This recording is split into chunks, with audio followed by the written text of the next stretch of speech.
sa ating mga kababayan. Pero may mga kasamahan po si Ma'am Marie na ayaw tumigil. Bakit ikaw? Tumigil na ba? Hindi ba nung June 5, nagsalita ka at sinabi mo na nag-usap na kayo na hindi na kayo sasagot ni JC at iyon na ang last ninyo?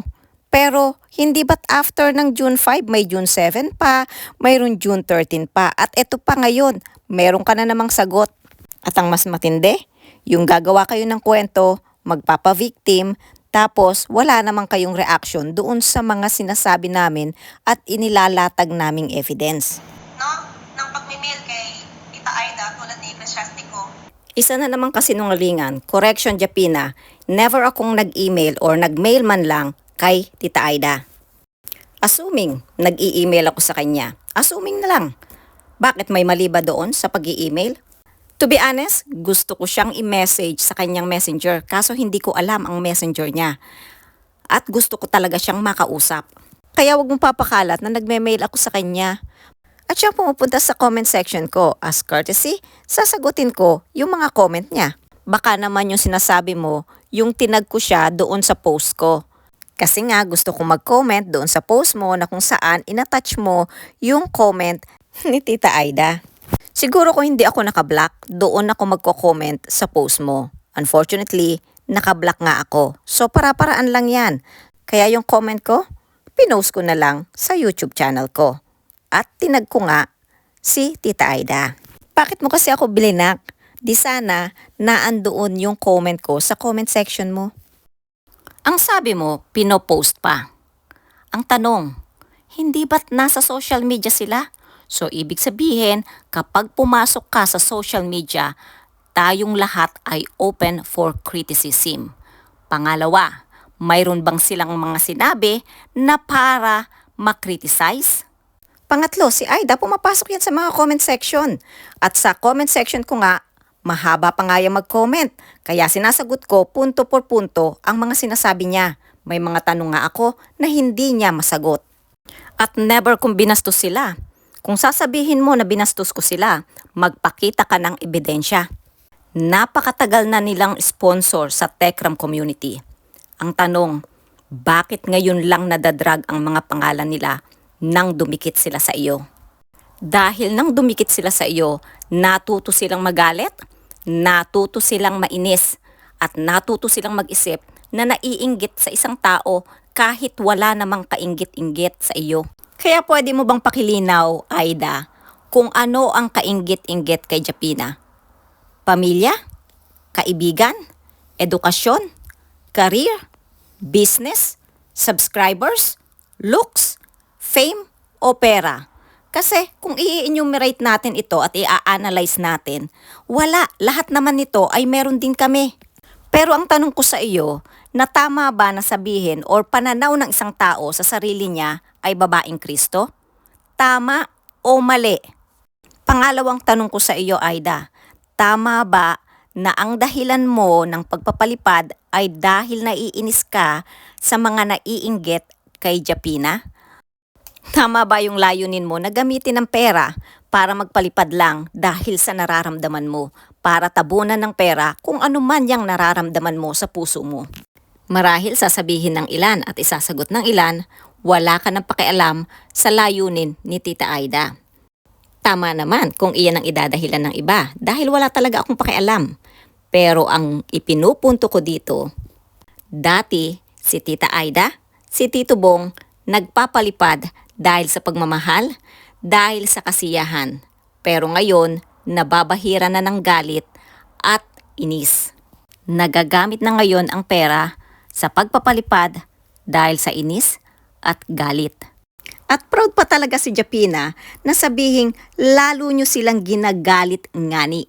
So ang tanong, sa tamang landas ba nadadala ni Japina ang mga sponsors? Kung dati nagpapalipad lang sila ng dahil sa purong pagmamahal at kasiyahan, ngunit ngayon ang pagmamahal na yan ay mayroon ng bahid na galit at inis. Maling kaisipan ng tao na sasabihing tumutulong naman sila. Tandaan ninyo, hindi lisensya ang mabuting gawa para hindi nasilipin ang mga maling nakikita natin sa tao. Paulit-ulit kong sinasabi, purihin ang tama at batikusin ang mali. Dito nababalansin natin ang lahat. Hindi porkit nagbibigay ang isang tao o nagpapalipad ng pera o nagbibigay ng papremyo ay magiging pikit na ang ating mga mata sa mga mali nilang sinasabi at sa mga mali nilang inaasal. At ikaw din, Tito Bong, sa tinagal-tagal mong sponsor dito sa Tekram community, ngayon lang kita nakitaan ng ganitong salita. Paulit-ulit lang, spoiler sila. Sino ang mga tinutukoy mo dito? Hindi ba't kami na nagsasalita at bumabatikos sa mga maling ginagawa ni Japina at ng mga kagrupo niya? Spoiler na pala ngayon ang batikusin at ilabas ang mga evidence ng mga mali ng mga kagrupo ninyo. Kapag nagkakasiyahan pala kayo, dapat hindi kayo binabatikos. Kahit na yung mga kasama ninyo ay nagko-comment na ng sobrang lalaswa at sobrang baboy. Kapag kinontent pala namin ng mga ganito at ang mga napapansin namin sa Pure Hearts na grupo ay spoiler na. Ang tanong, kailan nyo ba huling sinabihan ang mga kasama ninyo? Bakit paulit-ulit silang nagsasalita ng hindi maganda sa comment section? Nakita niyo na yung comment. Mga moderator kayo dyan sa comment section. Pero never ninyong binura yung mga kababuyan ng mga kasama ninyo. Iyan ba yung sinasabi ninyong hindi dapat ini-spoil yung kasiyahan ninyo? Kaya nga gusto ko kayong makaargumento o makadebate ng harap-harapan. Dahil para patunayan ko sa inyo at mailatag ko ang lahat ng ebidensya at sagutin ninyo ang mga katanungan ko sa inyo. Dahil simula nung nadikit kayo kay Japina, natuto kayong magalit nang hindi nyo naririnig ang bawat anggulo. Dahil nga pinagbabawalan kayong makinig sa amin at gusto niya sa kanya lang kayo makikinig. Talagang alam niyo yun guys na para bang wala na silang gustong gawin kung hindi magasik na lang ng kasamaan at kadiliman. Ang sabi ni Japina, wala na raw kaming ginawa kundi maghasik ng kasamaan at kadiliman. Ang tanong, kanino bang video ang pinopost namin at pineplay namin? Hindi ba't sa inyo? So kaninong kasamaan at kadiliman ang binibigyan namin ng reaksyon? Hindi ba't sa inyo? Therefore, kayo ang naghasik ng kasamaan at kadiliman, ito ay binibigyan lamang namin ng reaksyon. Kung walang video, walang re-reaksyonan. Kung walang hinasik, walang aanihin. Kaya yung mga naririnig ninyo, iyan ang inaani ninyo sa mga hinasik ninyo from the previous.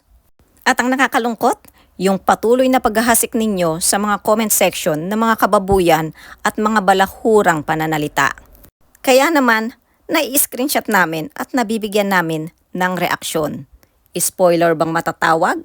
Ang questionin ang mga maling sinasabi sa mga comment section at mga maling sinasalita sa LS ni Japina, ni JC at ng iba pang mga vloggers.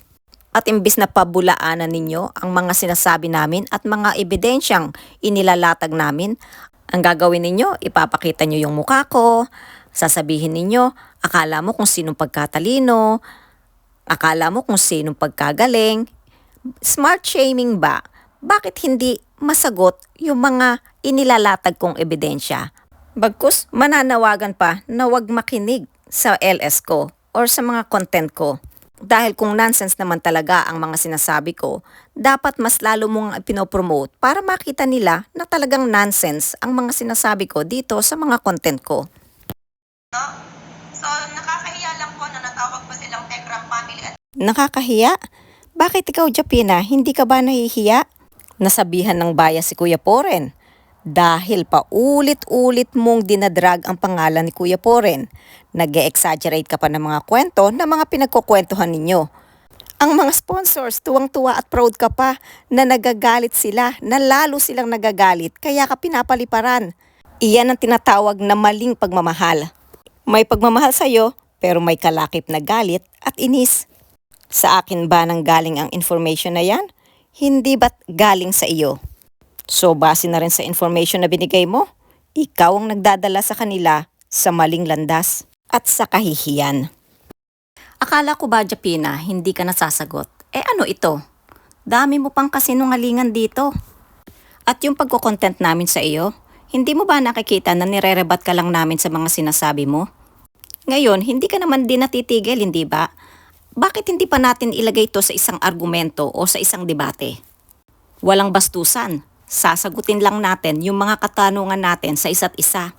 Maglabas kayo ng mga evidence, maglalabas din ako ng mga evidence.